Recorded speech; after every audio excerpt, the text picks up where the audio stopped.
amakubo gano gonna agali mu Kampala nkizudde kampani y'Abachina ebeeremu ne winning contracts zonna mutunie kuba ligende Luzira bali mazeko ba myaka 2 mutunie na Muwongo Kampala is dead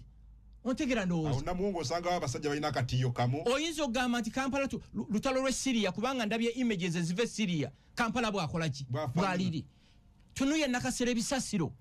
who is in charge of this country bana abantu bemuwa contracts zino tebabako time frame tekubo lino balina dikolera mu banga lino ontegera ndowooza sobiranga baba wa company embaji wa contract eno neri eberemu ze akazanyo bakanyumiriza iz'Abachina eberemu ne biddingira mu manyama agenjawulo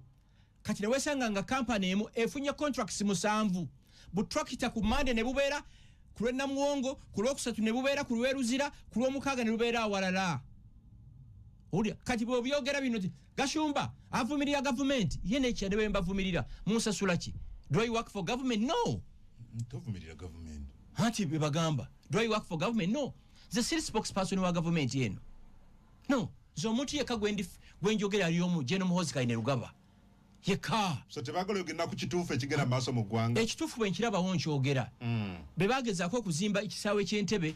at least ekitunulikako twavaayo ne tukola ki ne tubawaana no yogera ku ngudo ze twalabeeri mu Bunyolo unbelievable roads neno mu East Kapucholwa amakubo malungi actually gamazi magali nti highways onna mu Uganda government enegezezaako zikola kungo osolovuga okuva emoloka from Kisoro paka Arua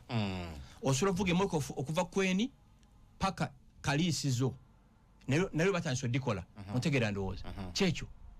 ne I don't know. So you're asking ani afuge gwanga ino? Yes, who is in charge of this country? The president is around. Mr. Museveni walinga president we gwanga. Museveni are extremely too busy. Too busy. Ministries. For example, nagenda ne parking emotoka yange wetukolera ebweru mu industry area kukubo for purpose ne NGCBAO bwe try to fuluma office hours alinganga 12 ne ngamba abantu benalira omuntu ne muluka enfufu emotoka ya silver ngefuse ya brown within a day in the middle of the city ne wake waffe muluko yinzo gireka mu garage ne mala mu wiki bityo givuze no gifulumya no gamba omwana njoleza ku motoka eno inside your garage chembuza mwe bana Uganda bampuliza when do you demand for services bakole ki Mwamiga Shumba but speaking up aba Israeli bayine njogere gamba nti abantu 10 abawogedde basinga miliyoni esirise nakasera akatali waliogeze ko mu Lufula mwe abampuliriza bwe muligenda mu Lufula ennyama gye mulya gyeva toliddamu kulya nnyama